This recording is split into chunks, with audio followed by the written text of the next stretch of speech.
आज उस फ्लाईओवर से मैंने यू टर्न लिया है। रात को मैं घर आई और सो गई। अचानक आधी रात में मेरी नींद खुली। मैंने खुद को उस फ्लाईओवर पर पाया। फ्लाईओवर पर एक लड़की की लाश पड़ी थी, जिसका रोड के बीच में पड़े ब्लॉक्स की वजह से एक्सीडेंट हुआ था। उस मरी हुई औरत की आत्मा मेरे पास आई और बोली, आज तूने वो ब्लॉक हटाए हैं, तू मेरी मौत की जिम्मेदार है, मैं तुझे मार डालूंगी।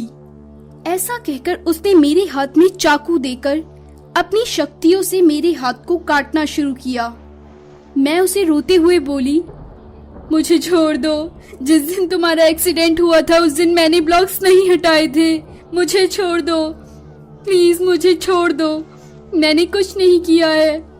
आत्मा बोली, जिन सबको भी मैं मारती हूँ वो हर कोई यही कहता है कि मैंने वो ब्लॉक्स नहीं हटाए, तो फिर वो ब्लॉक्स किसने हटाए? सब मरेंगे, जो भी वो ब्लॉक्स को हटाएगा सब मरेंगे। मैंने उसे कहा, मुझे मत मारो, मैं सिर्फ देखना चाहती थी कि आखिर उन लोगों के साथ क्या हो रहा है जो वहाँ से यू टर्न लेते हैं। तुम्हारी मौत की जिम्मेदार मैं नहीं हूँ, मुझे छोड़ दो, मैं पता लगा लूंगी कि उस दिन ब्लॉक्स किसने हटाए थे। ऐसा कहकर उस आत्मा ने मुझे कहा, ठीक है, तुम्हारे पास कल तक का टाइम है, ब्लॉक्स किसने हटाए उसका पता लगाकर कल तक मुझे बताओ, वरना मैं सबको मार दूंगी। ऐसा कहकर वो वहाँ से चली गई।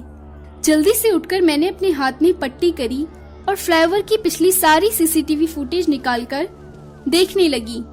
जिस दिन उस औरत का एक्सीडेंट हुआ था, उस दिन जिसने ब्लॉक्स हटाए थे, मैंने उस गाड़ी का नंबर नोट किया और एड्रेस और फोन नंबर का पता लगवाकर उस फ्लाईओवर पर गई। मैंने ब्लॉक्स के ऊपर एक पर्ची पर उस बाइक वाले का नाम और एड्रेस लिख दिया। मैं अपनी जान को बचाने के लिए बहुत डरी हुई थी। मैंने मौत को बहुत करीब से देखा था। उस रात मैं सो नहीं पाई। अगली सुबह उस लड़के को मैंने कॉल किया जिसका एड्रेस मैंने उस आत्मा को दिया था। उसने कॉल नहीं उठाया। मैं उस लड़के के एड्रेस पर उसके घर गई।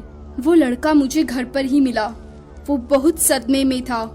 मैंने उसे सब बात बताई और उससे पूछा कि क्या उसके साथ कल रात को कुछ हुआ। उसने मुझे बताया कि वो आत्मा और कोई नहीं, उसकी बीवी थी, जो कुछ समय पहले एक एक्सीडेंट में मर गई थी। ऐसा कहकर वो आदमी रोने लगा। मैं ही अपनी बीवी की मौत का जिम्मेदार हूँ। इस बोझ के साथ जीने के लिए वो मुझे छोड़ गई है। मैं जिंदगी भर इस बोझ के साथ नहीं जी सकूंगा। मैं वहाँ से चली आई। उस दिन के बाद वो आत्मा मुझे नहीं दिखाई दी। तो दोस्तों, हमें रोड पर गाड़ी चलाते हुए नियमों का पालन करना चाहिए। हमारी एक गलती हमारी और किसी दूसरे की मौत का कारण बन सकती है। कृपया सड़क नियमों का पालन करें। ऐसी ही और कहानी सुनने के लिए हमारे चैनल को सब्सक्राइब करें और लाइक बटन दबाना ना भूलें।